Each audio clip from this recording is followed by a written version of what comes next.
Today's It's Tuesday on though. paper. Oh, you know what? I'm going to turn the front lights off. It's on paper. Well, what practice come? I No, I didn't even download it yet. What the heck? Whoop. Sorry. That's all right. Or you were recording? Yeah, but it's fine. Ruger doesn't mind. Wow, good for you. Quick reminder, if you did not do well on the test, you have this week only to do the makeup test by Friday afternoon. So it'd be nice to do the real test by Friday afternoon as well. No, I mean even to do the real test by Friday afternoon would be really great. Okay, so yes, we're done now with bah and ice tables, and well, at least temporarily, and done with the two-way arrow. We're going back to a one-way arrow now for a while. Yes. Yeah, final exam is cumulative. Yep. I had mentioned that I'm going to give you 4 packets to study for the review quizzes with. The final exam itself, though, that we take that Friday, May 2nd, will be blind questions. They will not have been given to you before. Yes. We get a review. Of course. Well, the review is the 4 packets. So we don't get any separate review for the final? Well, I will put some of the AP classroom tests, assessments out for you to do too. You'll have plenty to review with. Don't worry, there'll be plenty. Yes? Do you consider this unit, chapter hard or easy? No, I don't think it's bad. I don't think it's Is bad. it easier than what we just did? Yep. Oh. Oh, It is. Is there thermo involved? Yes. I have to leave now? Yes. When are you gonna post the homework? What? When are you gonna post Oh, the post the homework. I'll do that. Sorry, I didn't. Yeah. Yeah, remember we have a reading quiz tomorrow too. Don't forget about that. Yes. 4 pages? Is this only this chapter 7 or are they the Bro, I read like chapters? I read it like and then I gave up. Only 2 what? Like chapters left? No, we have 8 and 9 bonding unit. 8 and So, 9 yeah. afterwards, okay. Well, and I can go bail on bonding. Okay. Yep. But we have 2 tests, one on 18 and one on bonding. We will not end up doing a test on chapter 7. We'll do a quiz, but not a test. not a test. Oh, but Last- I know, oh my you know, God. like the packets last time that were 40 given were out of the 40 really that solid, are- the no more- actual, no more like, thing. anything. That will be the case for the review quizzes too. Oh, so it'll be very similar. You say to that. what's on Okay, there. shut up. I could probably make them more secret. No, well, I mean the topic. The review quizzes cover everything. And then the final exam, those will be not questions taken from that review. It's just questions that we find somewhere else. It's okay, it's not your fault. No one's That will not be given in advance. Okay? So yeah, we're talking about electrochemistry, the chemistry of batteries.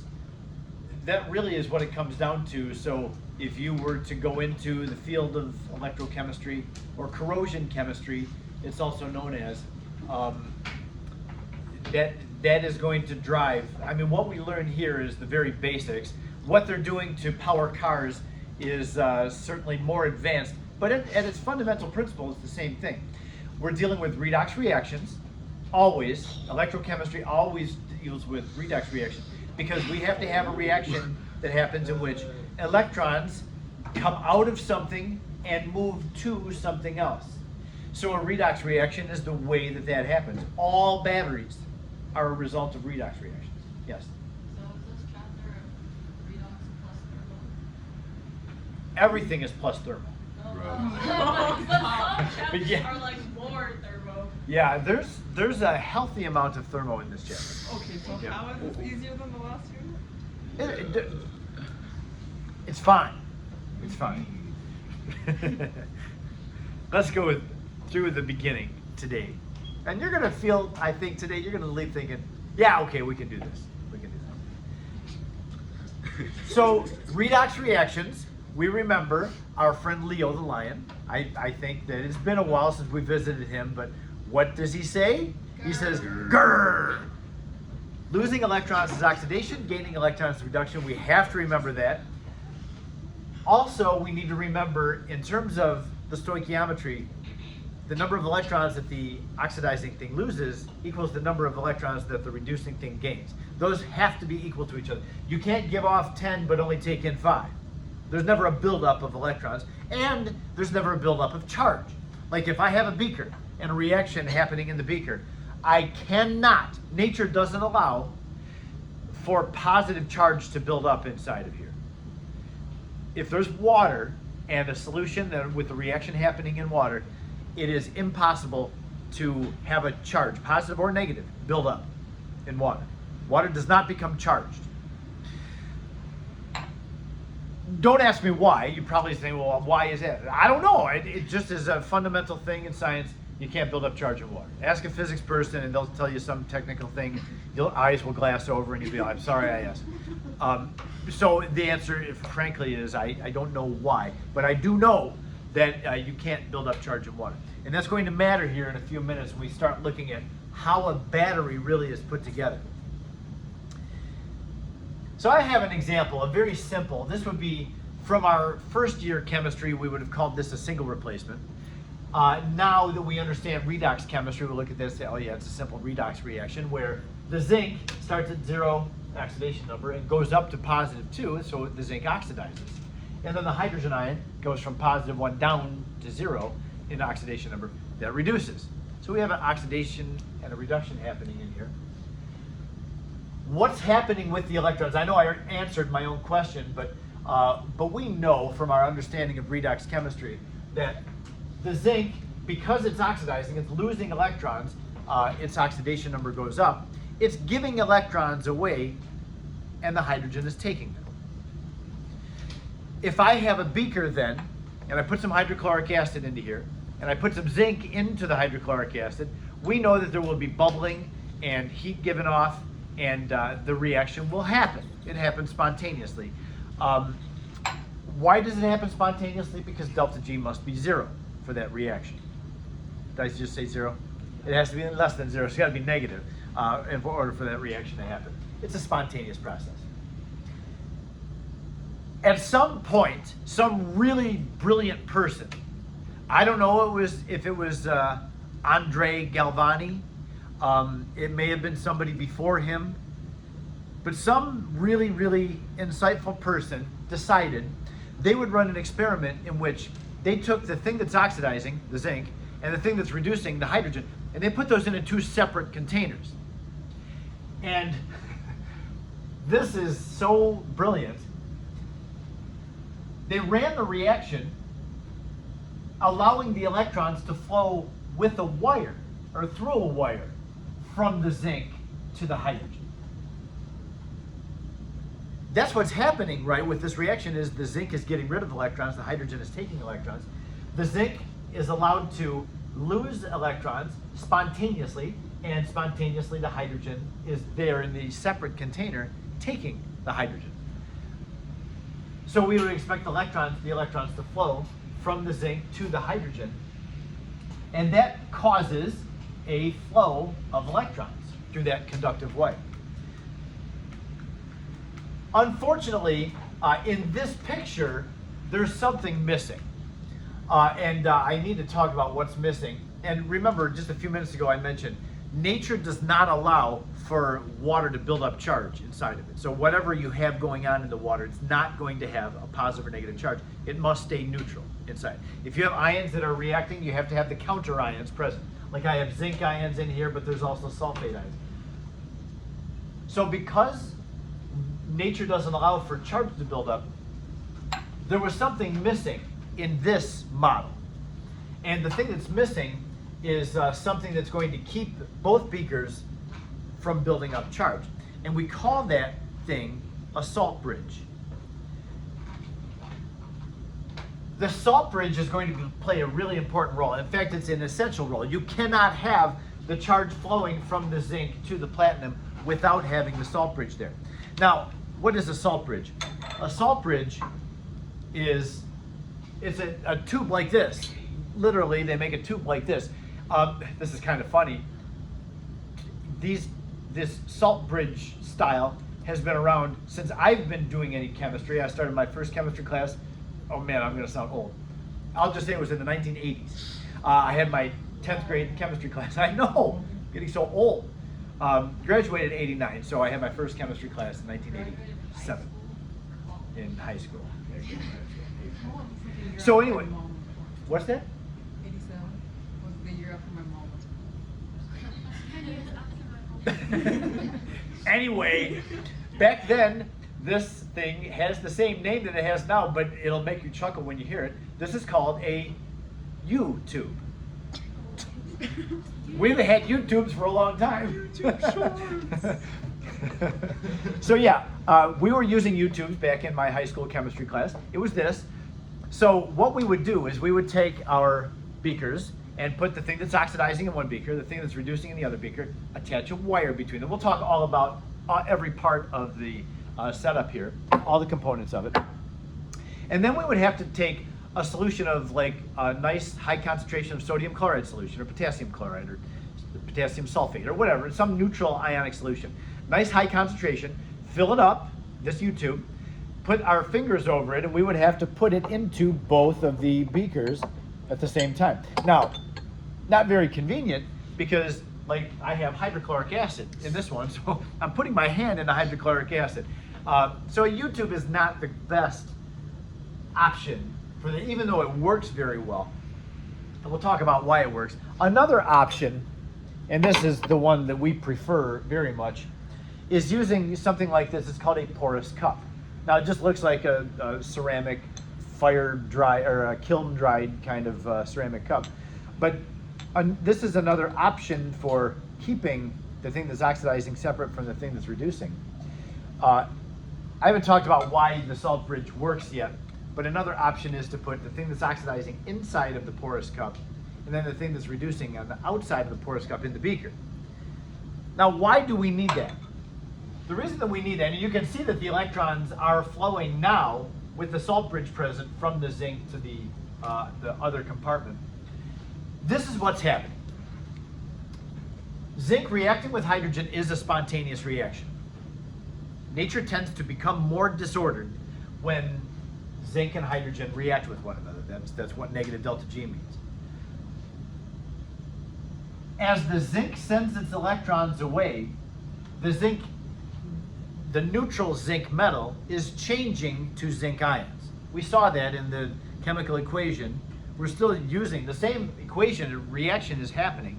Zinc is oxidizing to Zn+2. It's getting rid of its electron, so it's got to become something different now. The electrons don't just come from nowhere. They come out of the zinc, which is oxidizing to Zn+2.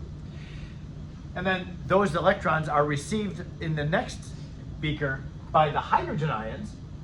They'll come in, the electrons that is, comes in, and the hydrogen migrates over and grabs the electrons that are flowing in. That makes hydrogen gas. So over on this bar of metal, we've got bubbles coming up out of it. And you could see that if we had this thing set up, we would see this side over here would be bubbling as the hydrogen is made. It would be not very obvious, but what would be happening over here is the zinc bar would be dissolving. If we had a real thin zinc bar, we could actually see it starting to dissolve. And that's what's happening to the bar. Normally we use a big thick bar of metal and you can't really see it dissolving because it's such a small amount. But if you have a thin enough bar, you could see it just corroding away. Now, as the zinc oxidizes, we're producing some of these, zinc +2 ions. But that's all that's being produced over here. So it would be building up a charge. The addition of zinc ions from this bar of zinc would start to build up positive charge in here. That's why we have the salt bridge. As the positive charge builds up, the ions, remember we have a high concentration of sodium chloride or potassium chloride or whatever. So we've got positive and negative ions in this salt bridge. Since positive charge is building up in here, it pulls negative ions from the salt bridge in to keep that side neutral. Over here, as the electrons come in, positive hydrogen ions are being lost as the hydrogen gains the electrons that are coming in and becoming hydrogen gas. So we're losing positive charge here. The chloride ion is like, hey, where'd all my positive charge go? As the hydrogen leaves. So that causes, since we're building up negative charge over here, losing the positive ions from the salt bridge migrate into this compartment. So the salt bridge is essential It's there to keep charge from building up in either compartment. Negatives flow into here as the positive zinc ions are made to keep it neutral. Positives flow from the salt bridge into here to replace the positive hydrogen ions that just became neutral. Yes? So is there a reason why the platinum is also present? Yeah, and I hadn't mentioned anything about the platinum yet. Here's what happens. This thing is called, it's got several names, but one of the things that we call it is a galvanic cell. That's what our reading assignment is about tonight. We have a reading quiz tomorrow on galvanic cells. A lot of what you're going to read in the reading assignment will be discussed today, so it's not bad. In fact, you'll know a lot about galvanic cells. What's that? What do we have platinum there for? Well, here's what the deal is with that. The zinc, when you're half reaction, we have a half reaction happening here. This is the oxidation half reaction that's going on in here. There's the loss of electrons from this beaker. Then there's the gain of electrons from this beaker, in this beaker. Yes? So this side is losing electrons, this side is gaining electrons. We've got two half reactions that we've separated, and they're only connected by a wire and the salt bridge. So on this side, we have metallic zinc that is dissolving.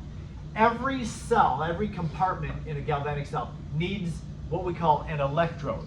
An electrode is a bar of metal that's going to conduct the electrons either from the oxidizing part or into the reducing part. You don't just drop the wire in there. We normally have the wire attached to a bar of metal that actually is exposed to the solution. If your half reaction involves a metal, that metal should be your electrode. So we have zinc involved over here, we just use a bar of zinc. But over here we have hydrogen, the ion changing to hydrogen gas. There is no metal involved in that half reaction. So when you need a metal to serve as your electrode, and there's not a metal that is part of your half reaction, then our go-to electrode would be platinum. Platinum is great for two reasons. Number one, it's non-reactive. You won't get platinum to start reacting in this reaction. The whole intent of this thing is for the zinc to lose electrons and for the hydrogen to gain the electrons. It wouldn't do us any good if the platinum was actually reacting too. So we want a non-reactive metal. Platinum is a great one for that. And it's got a very high conductivity.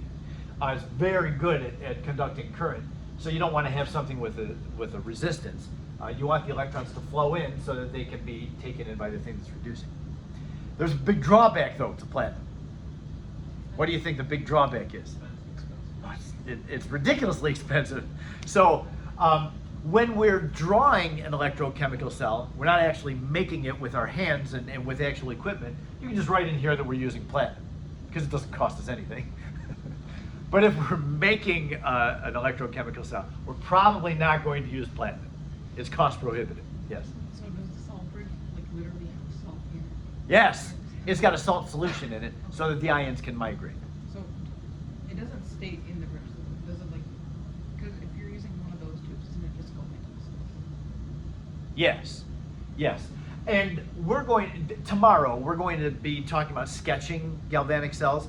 And one of the things it's going to say is, show the direction of ion migration through the salt bridge. So the positive ions always, I'm going the wrong way, the positive ions always go into the thing that's reducing. Because remember, as negative charge comes in here, it's going to build up negative charge, so the positive ions must come in here. As electrons leave from the thing that's oxidizing, we have to replace that lost negative charge, so the negative ions coming from the salt bridge. We'll have to draw that when we draw galvanic cells. Uh-huh. Would platinum be like a common metal used in these reactions, or like would there be like a list of metals? On paper, we'll always just call it platinum. But when we actually make galvanic cells, we will use probably graphite, like a stick of graphite, like a big heavy pencil lead. That works fine. Graphite is weird too because graphite is pure carbon, but the double bonds involved in graphite, graphite is kind of a weird thing. We'll talk about graphite before we're done here with the class. Graphite serves as a very good conductor, a non-reactive conductor, so we're going to call the graphite the poor man's platinum. That really is what we'll use, but we're going to just make ourselves big stuff here and write down that we're using platinum. I actually do have a couple of platinum leaves in the stock room. Like we've got some setups that have platinum that comes with them, but they're very thin, so that you can actually afford the silly things. Go ahead, Patricia. Will the AP test ever ask me how this works?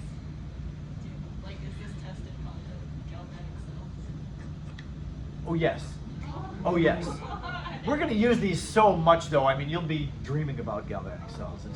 Yeah. Yeah. I already have Victor? it, Going or- back to how you can't build up charge in water. Yeah. That only for like half reactions, because that doesn't often have positive charges in the water. What dissolves? When you dissolve something, isn't there like positives? Yeah, but there's the equal amount of negative charge in there with it. So does it build up? So Always. Just, Like acids, balance you it. don't just have hydrogen ions in an acid, even though when we write our net ionic equations, we don't normally pay attention to the other ion. The other ion has to be there. So like in HCl, you can put HCl into water, you'll have hydrogen ions and chloride ions, the same number. You can't remove the chloride ions from HCl and have just hydrogen ions. You don't ever have a solution that has just sodium ions or just hydrogen ions. You have to have the counter ions in there as well. Yeah, always. I never really talked much about that because we didn't really need to understand that. But now we absolutely do. That's a huge part of galvanic cells, is keeping both those beakers neutral. If they have to be neutral. If they're not going to be neutral, then there's no flow, charge that will flow. It just will sit there and not react. Like in this picture, nothing happens. Nothing is going to happen here. Even though it's a spontaneous reaction between zinc and hydrogen ion, and they are connected by that wire, nothing's going to happen because as soon as the zinc sends electrons out, we're going to build up positive charge in here. Nature won't do it. Yes? Are there any like super common solvent solutions? Normally they use sodium sulfate. Chloride is not kind of like you'd think, oh, salt, sodium chloride. Chloride is not so much used because chloride is fairly reactive.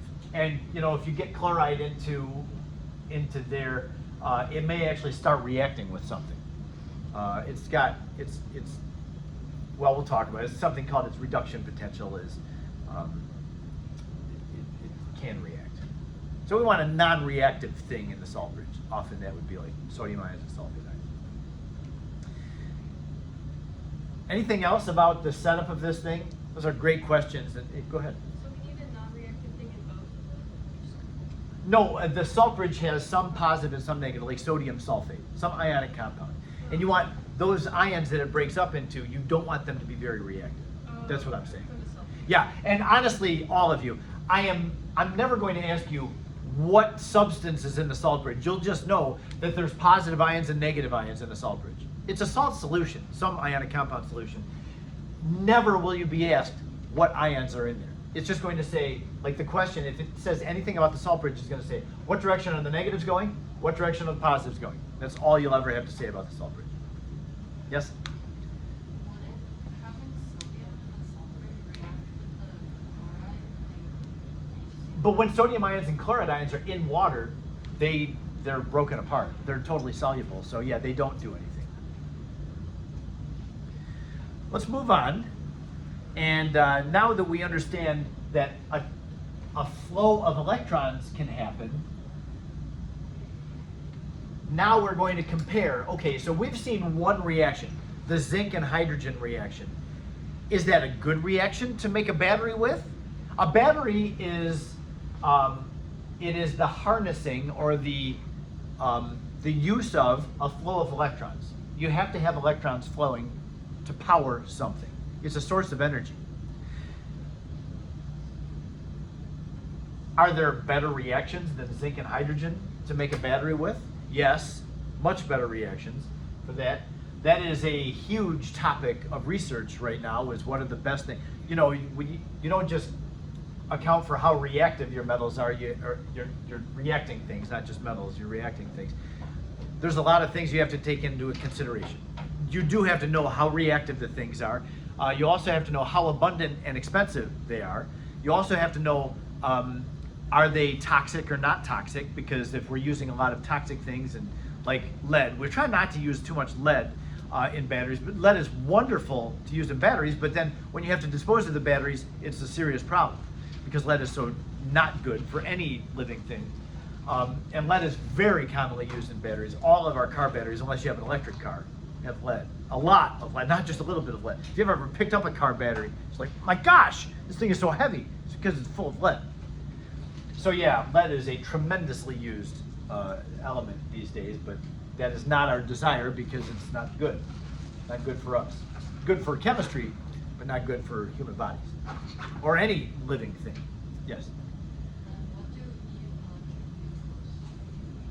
They use different kinds of batteries. They're, I think, pretty much lithium-ion batteries. But lithium is an issue too. Lithium is working fine now, but it's rare. There's not much lithium. And we're going to have a problem if we just we think, oh, for the next 100 years, we're just going to use electric vehicles until we can figure something else out. The amount of lithium we have here is not going to last.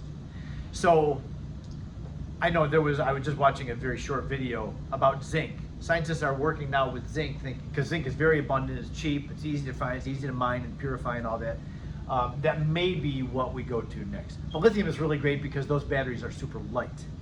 So, you know, like, we wouldn't want to have an electric car using a lead battery because it would be thousands and thousands of pounds just for the battery. Then you have all the other components in the car. It's just a battery that's weighing the whole thing down. It would be terribly inefficient. Yes? I think cobalt's used in batteries. Yep. Mhm.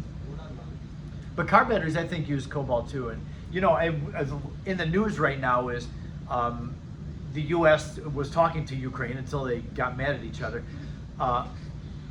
about using mining the rare earth elements in Ukraine. It sounds like that's a very good place to find. And I don't know what rare earth elements they're after, but some of these down here are used in batteries, and there's just not much of it. They're called the rare earth metals, and now they're trying to make an entire industry, a huge industry, out of rare earth metals. There's a serious problem with that. They're rare. There's not much of them. So, yes. What are like the double A batteries made of? If you look at the battery, it says alkaline battery. You've looked at plenty of them. I know what you're doing the EV. And honestly, I don't know what's in there. Those don't have lithium in them. It's easy enough to look up, though. I don't know. I don't know what's in an alkaline battery. I've studied them before, and it's been too long, and I don't remember. But it's not too hard to find either. I think there's a hydroxide, like a not very soluble hydroxide in there, and something else. And rechargeable batteries are different, and we'll talk a lot about that kind of thing. Like in a battery, you have electrons flowing from the thing that's oxidizing to the thing that's reducing, but eventually the reaction stops. Eventually you run out of reactants. Like if I run out of hydrogen in here, I got no more thing to receive the electrons, so the battery dies or the reaction stops. In a rechargeable battery, you plug in a device and attach it to this thing, and you push the electrons back the other way. You reverse the reaction manually. Because it's spontaneous to go this way. It's non-spontaneous for the electrons to go the other way. So we have to force them to go back the other way and make the original product. That's what our car does. We use the stored energy in our car battery to start our car, and then while our car is running, it's recharging the battery for the next time we need to use the battery. So there is a way that we measure how willing the electrons are to flow from the oxidation to the reduction. And that ability to flow is called the potential difference. If you've had anybody in here in physics that's talked about potential difference, I think it's the AP physics class. Apparently doesn't exist. Like potential energy doesn't exist in physics 1 and 2. Apparently. Okay. So you'd have to be in one of the AP classes to talk about potential difference. So it depends on how good the zinc is at oxidizing and how good the hydrogen is at reducing. We can get more or less of a push of electrons from one compartment to the other. And that push on the electrons is the potential difference. Potential difference has other names to it. The other names you will be familiar with, at least one of them you'll be familiar with. Potential difference is also known as electromotive force. You probably never heard of that either if you don't know what potential difference is. But then you'll recognize the unit that we use for potential difference. It is the volt. And so we often will call potential difference the voltage. So this reaction has a certain voltage. There's a certain number of volts that the electrons are being pushed through that wire with. That really is what voltage measures, is the push on electrons. Now I want you to take a look at the volt is a derived unit. It's joules per coulomb. This is a new unit, I assume, to you. The coulomb is the unit in the metric system for electrical charge. The coulomb is the unit for charge.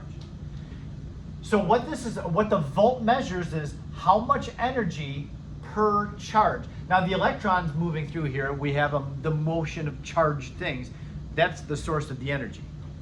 It's not really the fact that they're electrons. Any motion of charge is a source of energy. It's just the electrons are very easy to get to move because we know redox chemistry. So yeah, the motion of charge is what our source of energy is. So the volt is the amount of energy per charge. Voltage is different from current. I mentioned current down here in the last statement. Current is measured in amperes, which measures coulombs per second. That's like how much charge is flowing per second. So voltage is like how much the electrons are being pushed, where current is measuring how many electrons are going through. Those two are not the same thing. They can be related, like a higher voltage will lead to a higher current. But there's other factors involved, and they're not really the same thing. Later on in this chapter, we'll talk more about current. We'll use that unit ampere, and we'll have more exposure to that. But for the first half or so of the chapter, we're focused on just the voltage. And the voltage is going to be varied by what the reactants are. If I use something else that oxidizes, it'll have a different voltage in this cell instead of zinc. So let's go to the next thing. This is how we're going to measure the voltage. This thing has two names. It's either called an electrochemical cell, or it's also known as a galvanic cell. A galvanic cell is it's a setup in which you have something oxidizing in one compartment, something reducing in another compartment, and they're connected by a wire. That's what an electrochemical / galvanic cell is. I had mentioned this, the porous cup. You don't have to have two beakers to have a galvanic cell. You can have a porous cup inside of a beaker. So the thing that's oxidizing or reducing, you can put into the porous cup, and the other thing you can put outside the porous cup in the beaker. And what would happen is, to keep both compartments neutral, it's a porous cup, so the ions can actually flow through the walls of the cup. So you don't need a salt bridge if you're using a porous cup. So when we have to do our battery lab, which is a week from today is when we're going to do the battery lab, I'm going to offer up porous cups for you to use. I'm not going to have U-tubes available to you, only because they're tremendously not inconvenient. They're inconvenient to use because you actually have to cover up the openings of the salt bridge, the U-tube, and put it into your solution. And it may not be very healthy to put your fingers into a possibly toxic solution. Like a lot of times, if we're putting it into here, we're putting our hand right into the hydrochloric acid. That's not a good idea. That's bad lab practice. So yeah, we're going to use porous cups. And porous cups is much simpler. So we'd have one of our electrodes in here, and then one of the electrodes like coming down into here. They'd still be connected by a wire. But if these two were connected, or if we were doing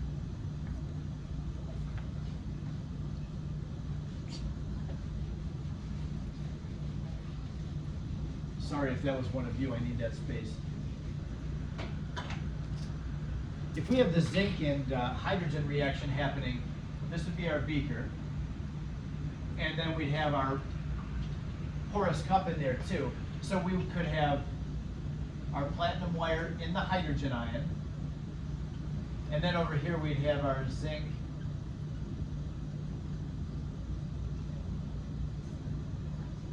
so those two would be connected by a wire. And that works just fine. That's just fine for a electrochemical cell. So no salt bridge needed, because as the electrons travel from the zinc into the hydrogen, and we would see inside of the porous cup there would be bubbles coming out because it's making hydrogen gas, which is going to bubble out. As the zinc ions flow into the solution, the chloride, we need to replace the lost negative charge. So the chloride ions from the HCl would come through there. And as the electrons come in, the positive hydrogen ion is going to leave. So the zinc ions, which are produced, can just migrate across that porous wall, and they'll replace the lost positive charge over there. So a porous cup works great.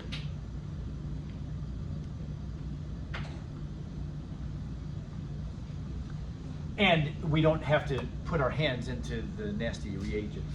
Yes? How is this, like how is this different than just putting the two solutions together if the ions can travel? If you put the zinc and hydrogen ions in the same container, they'll just directly react with one another. And the beauty of separating them and running the electrons through, you can catch the flow of charge in the wire and actually do work with that. If you have them just in the same container and the zinc is just directly if the bubbles are coming right off the zinc, there's no way we're capturing that flow of electrons. So you know that anytime you need to power something, you need to attach the battery with the wires, because your battery is providing a loop of electrons. The electrons are flowing through there, and then eventually they're coming back into here and flowing. It's like a closed system.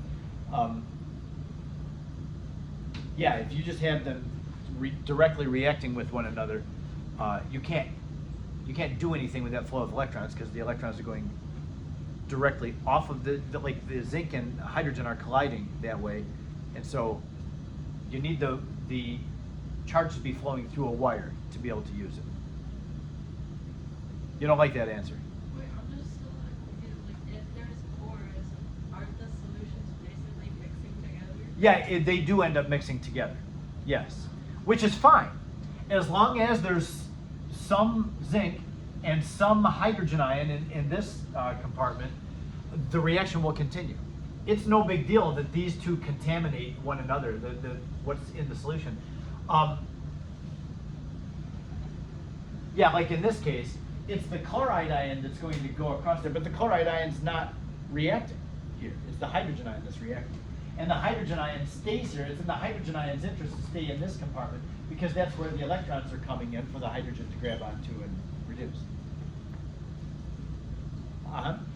So if we're using like a porous cup instead of the salt bridging, with the low voltage or like the electron transfer be faster? No, I don't think so. As long as the electrons are able to flow through the walls of the cup, it's the same voltage you're going to get with the salt bridge. I don't think it helps at all one of these over the other. You get the same voltage. The voltage is just determined by how good this is at oxidizing and how good this is at reducing. If the porous cup is not very porous, that may affect it. If the electrons can't get through there, or the charges can't get through that wall of the cup very easily, then yeah, it will affect the voltage and it won't react as fast.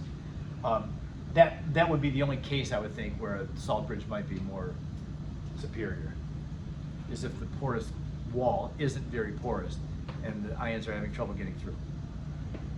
But we found these ones that we have here in the school, they're great, they're fine. They work. You get the same voltage with these as you would out of the U-tube. Okay, we're almost done. Oops. We're going to measure how much voltage a reaction has. It says the baseline potential for all half reactions is this. So it turns out I've been using my reduction of hydrogen as part of the galvanic cell I've been talking about, but hydrogen is not very good at reducing. It works and it's a spontaneous reaction, but there are other things that are much better at reducing than hydrogen is. So this setup with zinc and hydrogen would have a pretty low voltage. Zinc is good at oxidizing, but hydrogen is not good at reducing. We can see that. Hydrogen reduced into H2 actually has a potential, a reduction potential of 0 volts. You just think, why would we use it? Well, I use it because it's something we're familiar with. Now, the symbols. This little scripted E is an epsilon. It's a Greek letter, epsilon, lowercase. That represents the potential. There's both potential for oxidation and potential for reduction. So the hydrogen's reduction potential is not very good. There is a way to observe who reduces well and who oxidizes well. Keep doing that. This is a table that's in your book. It's on page A25, right after the KSP table. A24 had the KSP table. So we're just moving our way through the appendix of the book. And we see, first of all, the name of this table. It's called the standard reduction potentials at 25 degrees Celsius. That word standard needs to be kept in mind. We'll talk more about that standard idea, but we're looking at hydrogen. So we find the reduction of hydrogen right here. 2 hydrogen ions gain 2 electrons and become hydrogen gas. And the reduction potential is 0. Zip, nothing. The cell that I showed you with zinc and hydrogen works, but it could give us a higher voltage if we use something that was more positive. Now there are some stray marks on here. I just got a stack of those reduction potentials tables. I put them over on the table and I grabbed the top one. And I thought, oh, this looks pretty clean, but it was not clean at all because, yeah, there's these subtle little minus marks on there. Whoever was using it was probably using that to find the reduction potential. But we're going to use these values, and this ranks the different reactants by how well they reduce. The thing that is the best reducer in the world that we know of, like in the entire world, the thing that attracts electrons the most and reduces the easiest is F2, fluorine, the element fluorine. Is it a surprise that fluorine is the highest electronegativity? No, electronegativity is like the attraction for electrons. So F2 has a reduction potential of 2.87 volts. This would be the best thing for attracting electrons, for gaining electrons. Other things that are very good, hydrogen peroxide has a very high reduction potential. It's very good at reducing. It's the oxygen, it goes from a -1 down to -2. Oxygen is way more stable as a -2 oxidation state than a -1. Patricia?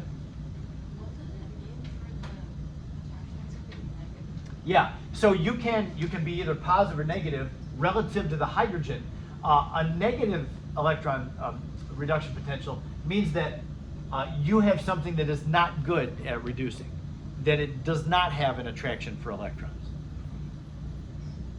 That's what a negative electron, I said that again, a negative reduction potential means. In the context of like generating electricity, would it be bigger? Yeah, you would probably not use one of these things as your reduction. Now, I haven't gotten there yet, but we know there's also an oxidation that has to happen. Go ahead, you ask your question, then I'll get back to the oxidation. More about that. So does that mean like the lower the reduction value, the greater the oxidation? Yes. And notice, this says reduction potentials. Every single one of these is a half reaction that has electrons on the left side of the equation. Just look, it's easy to see them here.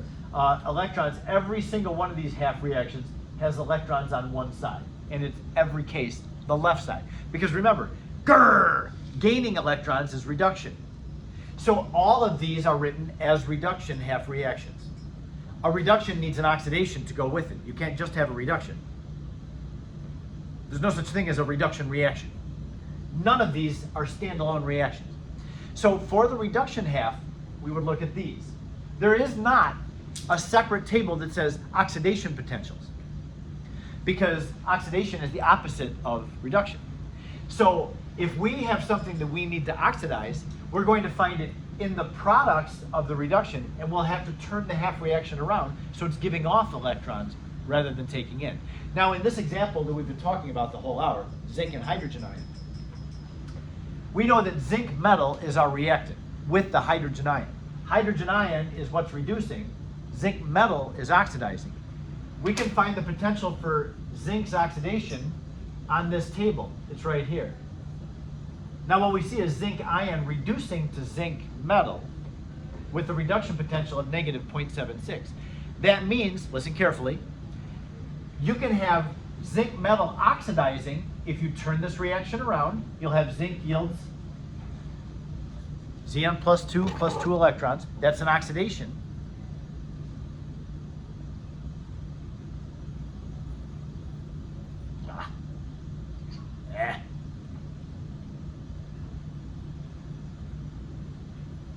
Change the size. What do I have to do? Change the size of your pen. You just deleted it. Press back. Thank you. Yeah, okay, so yeah, this is, okay.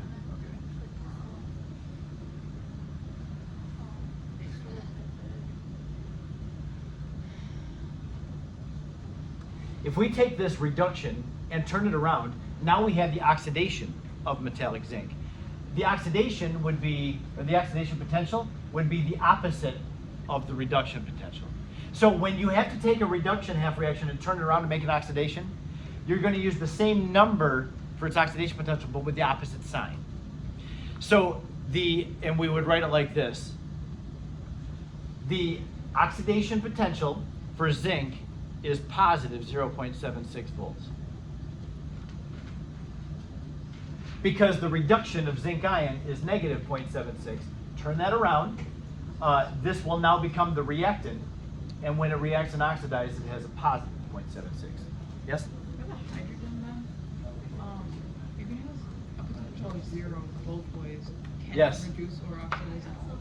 Yes, because what we're going to find on the next slide, this is the main thing for the next slide. I have another example, but what matters is this thing written in purple down here. A redox reaction is going to be spontaneous. And when I say the word spontaneous, that can only mean one thing. We're going to have a visit with our friend Delta G. Yep. Delta G, oh my god. No, Biggest we can't help it. bro. But and this is a big deal in the world of electrochemistry. We need to know whether our reaction is going to be spontaneous. I'm not going to be a battery builder and use non-spontaneous reactions in my battery. I'm not going to be in business for very long. We need spontaneous reactions. So yeah, this is a very big deal. So if your cell potential is positive, that means the reaction was spontaneous. I'll be right there, Sophie. I went past it. Where is it? Oh, it was 2 slides ago, sorry. Each half reaction, the oxidation half and the reduction half, both, listen to this, both the oxidation half and the reduction half have a potential. Add those two together, that gives you the cell potential. That's why the zinc and hydrogen ion reaction works. You think, oh, hydrogen, why do you use hydrogen? Then it has a 0 reduction potential. Yeah, but the zinc oxidation potential is positive 0.76. So positive 0.76 for zinc plus 0 for hydrogen gives us a positive cell potential. It works. The electrons will flow. So yeah, these two processes are working together, and if they add up to a positive cell potential, then the thing is spontaneous and it'll work. You had a question. You said we were gonna use the delta T. Does that mean that PV and RT is gonna make it come back? Because also it said standard. Yeah, we'll be dealing with gases, and that's very possible that we'll have, yes, you will use PV equals nRT in this chapter. Okay, so basically, if the potential of the cell is greater than 0, is it forcing the hydrogen to reduce, or? No, they will naturally flow from the oxidation to the reduction if it's a positive cell potential. Yep, you're not forcing anything. You just set it up and let it go, and the electrons will flow. Hydrogen doesn't have a potential to reduce or oxidize. But since zinc is so good at oxidizing, hydrogen participates because it's got a positive cell potential. even if hydrogen was negative, as long as the oxidation plus the reduction is positive, then it'll work. And the thing that doesn't tend to want to reduce will reduce, because the whole thing, the oxidation and the reduction are working together. Yes, Patricia? If E cell is 0, is it at equilibrium? It's at equilibrium. So are we going to have K's? Yes. You said no more K's. No. Didn't you just say no more K's? I said no more ice tables. I might have said no more K's, but yeah, we have some K's. Bro. No. I don't want you to forget anything. So this is a great topic to talk about toward the end. We bring so much back. Yes. Is lithium oxidation also like the world's best? Yes, lithium would be the best at So oxidizing. why aren't they making lithium fluoride batteries? Yeah, well, fluoride is really tough because it's so dangerous. It's super toxic. We wouldn't ever want anybody breathing fluorine gas. And how Yeah, do they it's find just that not out? feasible yet. And fluorine is rare. There's not that much fluorine. It's super rare, super expensive, and we want to make an industry out of batteries. So we need to use things that we can clean up easily and find easily and all that kind of thing. What about Yeah. nitrogen? Nitrogen, we don't see nitrogen on the reduction potential table. There's nitrate is somewhere on here, right here. Let's make a And it's got a pretty healthy reduction potential.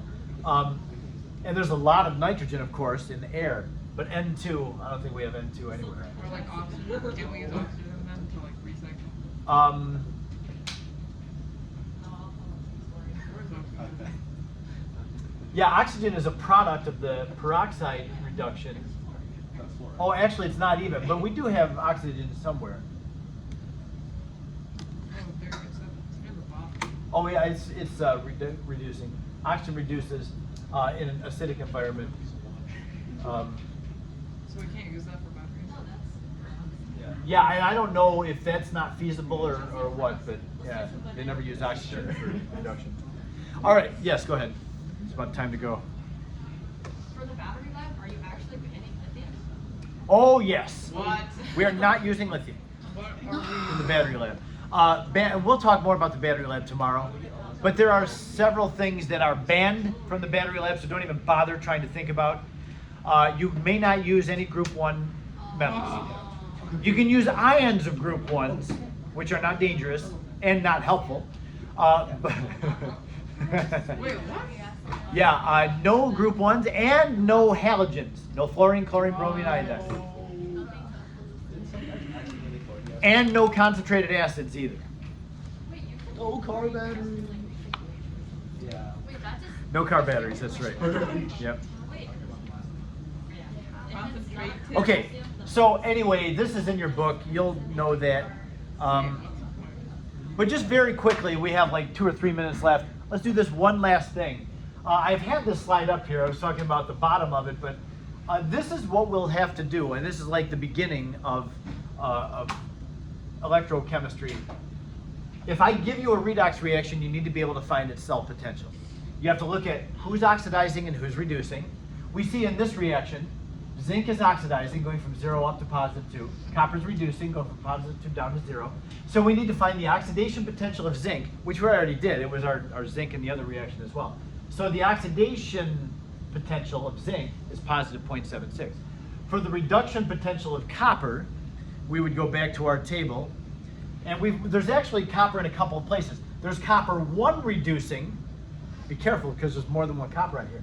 There's also copper 2 reducing to copper 1. That is not what we're looking for, because it was copper 2 reducing to neutral copper. It's this one. Copper 2 reducing. Now I know there's a mark that almost looks like copper negative. It's not. It's just a mark that somebody made, a stray mark. So that's where I got my 0.34 for my reduction potential of copper. Good question. So my oxidation potential of zinc, my reduction potential of copper, add them together, and we have a cell potential of 1.1 volts. In your battery lab, you need to get at least 1 volt to get full credit. You won't win with 1 volt, but to get a possible 10 out of 10, you have to have at least 1 volt. Yes. What was that? What did you say was the highest recorded voltage? Like 6 or something? I think one time we allowed people to string 3 cells together, and I think somebody had a potential of around 9, in the 9s. Yeah, so each one being 3, because you can like double your potential by stringing them together. I don't know. I'll talk to Mr. Havel. Sometimes we allow it, and sometimes not. AG's also positive charge. All right, so we will continue. Tomorrow we're going to talk about sketching cells. We'll do a lot of that. Like, yeah, we'll do a lot of sketching of cells. In fact, on your quiz on chapter 18, for sure, one of the questions is going to be sketch the cell, described by this reaction. Yes? With